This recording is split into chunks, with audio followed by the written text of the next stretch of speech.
So yeah, Yeah. absolutely. So in terms of your peers, because I'm going to go back to this again because James McGinty, we were talking about this, that he started his business when he was 62 Yes. and he's now 67, no intention of retiring, and loving what he does.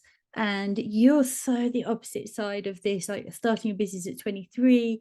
And I mean, what were your peers doing? Were you kind of an anomaly? Are all your peers doing this? Like, what was that kind of pressure on you? Yeah, all my peers, they went and got jobs, 9 to 5s, or different types of jobs. I don't know anyone in my friendship group who started a business.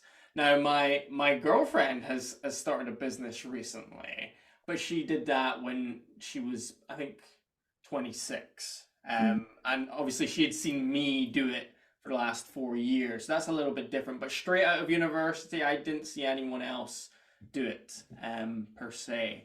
And I actually think it's a very good time to start a business when you're young, because you don't have all of the added pressure and responsibilities of kids, of a mortgage, of a fancy car, whatever else you're paying for. You don't have any of that. You're already broke, so you might as well just see where it Being goes, broke right? for You've a got nothing to while. lose. So I still feel I have that advantage.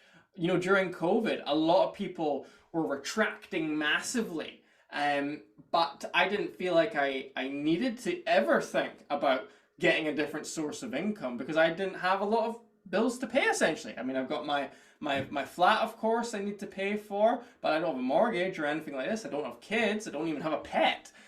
So it's just pretty lean and mean right now, and that's why I would encourage people, if you are thinking of starting a business and Mm, you are young, do it, because absolutely. even if you fail, you can always get a job.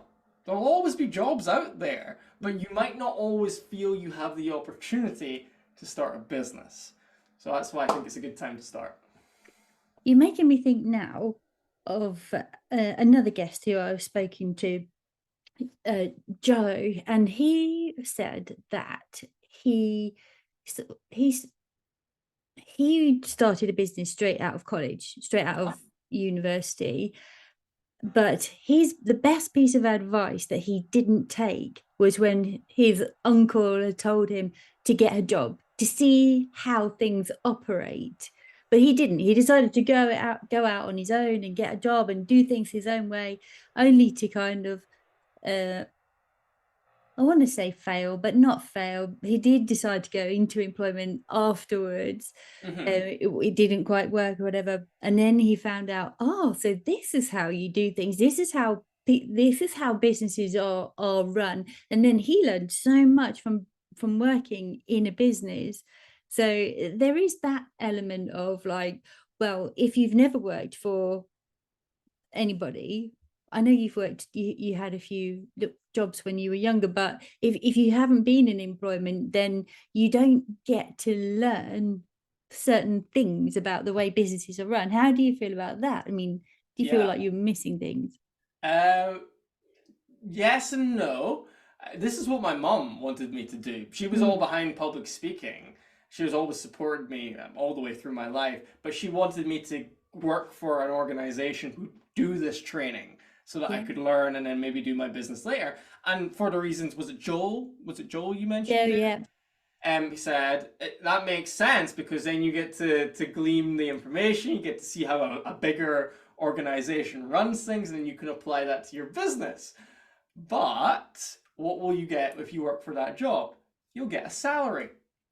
And when you get a salary when you're younger, say you go on 30 grand, maybe you get up to 40 grand, are you going to be as tempted to drop that 40,000 and start on zero?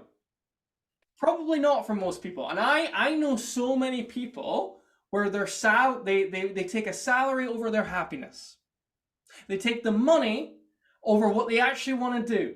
And it's almost like they're trapped and they just can't fathom the idea of being up here with their finances and then going back to zero. They just can't Yes. comprehend it. So they never do it. They And never do it. yeah, that's But so yeah, I missed out. I missed out on learning all of that information, but I started. And yep. I would also say I learned a lot by being in the pilot seat and crashing the plane and figuring it out than being in the passenger seat, right, and watching the pilot. So pros and cons, pros and cons. It really depends Absolutely. who you are. And that's it again. So Joe Casabona said the best piece of advice he didn't take was get uh, getting a job. But then speaking to another guy last week, James Newell, he said he just went into a job after he graduated. He was only going to do it for 6 months while he figured out what he was going to do. 12 years later, he was still there and he hated that job. He hated Yeah, it, yeah. I you know he know? has a wife, kids, maybe all these Yeah, things. then he had a wife and 2 kids. Yeah, and it makes it harder. It makes it harder. You know, they say the enemy of great is good. You know, when you've got it good, that's what actually stops people from taking action. People will take action when they're in pain, when they're suffering, when things are bad. But when things are good, we just settle for